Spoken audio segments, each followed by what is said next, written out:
Does Justin Fields have a short leash going into the next season as the long-term option at the quarterback position for the Chicago Bears? Let's talk about it. What is going on, y'all? Fox Sports, all back at it with another video talking, of course, some NFL here to talk about the Chicago Bears. So if you're a Bears fan, make sure to go ahead and hit that big red subscribe button down below. Make sure you're following me on all my social media platforms. And guys, as always, hit the bell icon so you're notified every time I drop a new video. All right, people, let's get into it. Let's have a conversation, an uncomfortable conversation that me and a lot of Bears fans probably don't want to have.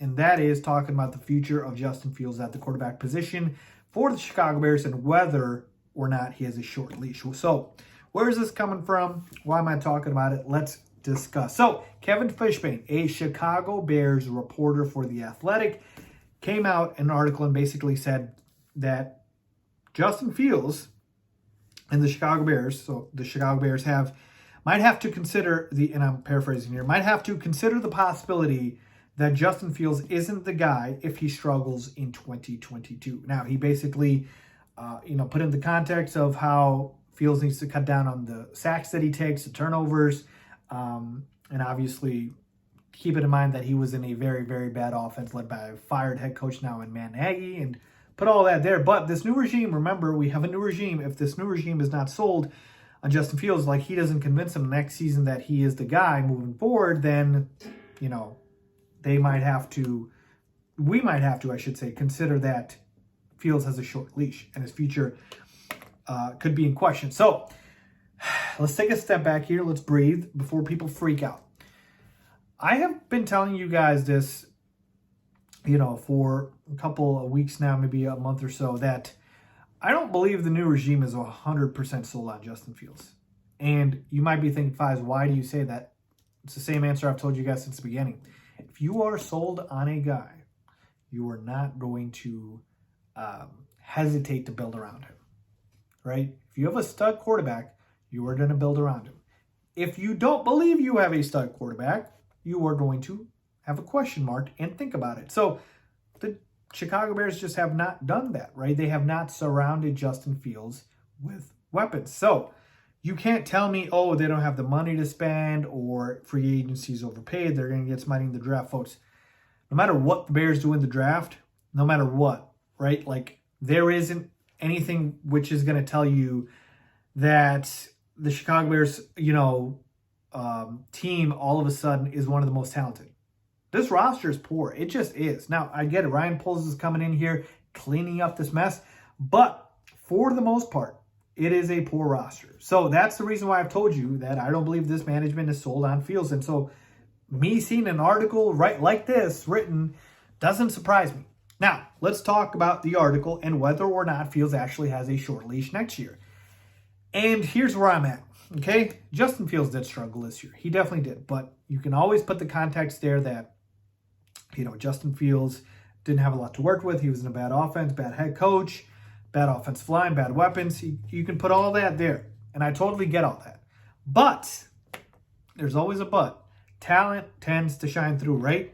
You take a look at the other first-round quarterbacks. I mean, situations haven't always been perfect, but they've shown you that they're still the guy, right? Situations haven't been perfect. They've shown you they're still the guy. So to me, yes, I agree. You preach patience for sure.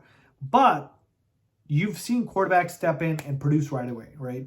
Deshaun Watson, Justin Herbert, Joe Burrow, Kyler Murray. Like, guys come in and they just right away perform. Now, there are obviously quarterbacks of the world like the Josh Allens of the world. It takes a few years for them to break out. And Justin Fields very well could be the case. I just feel like with how these other quarterbacks are just all of a sudden coming in and producing, and Fields didn't, it's really led to this. So it's just a mixture of all of these things coming in together at once, right? You've got the regime, a new regime coming in that didn't draft Fields, number one. You've got all these quarterbacks producing in the first round, getting drafted in their first year. That's number two. And then number three, you've got the fact that we are in a city in Chicago, which is so starved for a franchise quarterback that we will do anything to get one, right?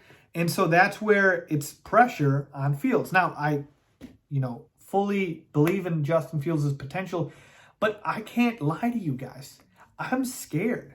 I'm scared because this regime is not, at least for this next year, doing everything they can in their power to surround Fields with all the weapons so he can succeed. Because what happens next year if Justin Fields, let's just say, has an average year, right? Nothing great. Let's just say he has like a, 15, 16 touchdowns, 10 interceptions, right? Nothing great. Just like a very, very pedestrian year, 3,000 yards or something like that. What happens then, right? At that point, the new regime could be like, well, he didn't succeed. Let's move on from him. Well, you didn't put him in a position to succeed. That's the problem, right? Look at the Dolphins, right? Tua, we still have a question mark on Tua Tagovailoa, but they are all in because they want to see. Listen, Tua, if you can't produce with Tyreek Hill, with Jalen Waddle, Mike Gesicki, Raheem Mostert, like they signed all these weapons, Chase Edmonds, you can't succeed with these weapons, you're not the guy. You're not the guy. Tell me who's the most talented player on the Bears offense for Justin Fields? Maybe David Montgomery?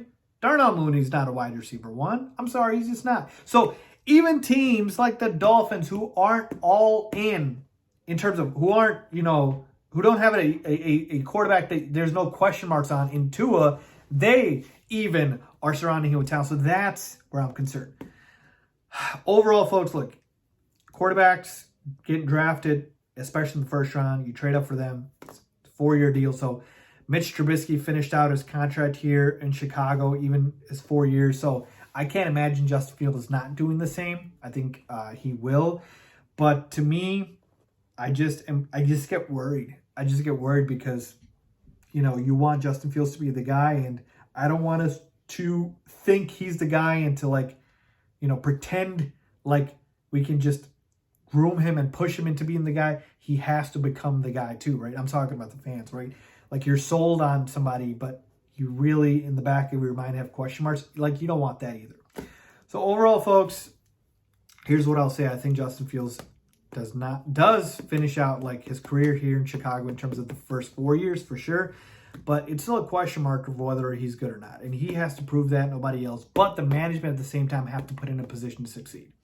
So as far as him having a short leash next year, in a way, but not really. I do think, the management knows when they took the job that Fields should be the guy. But hey, when Matt Nagy took the job, Mitch was already the quarterback too.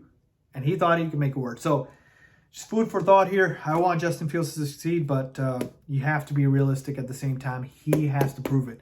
The talent has to shine through. This new management is basically seeing if he can make lemonade out of lemons, right? Can you literally take everything we got here and still make it work, right? With all the weapons that they don't give him. So we'll see what happens here. But yeah, folks, let me know what you guys think about this. Does Justin Fields have a short leash? Leave a comment down below as always.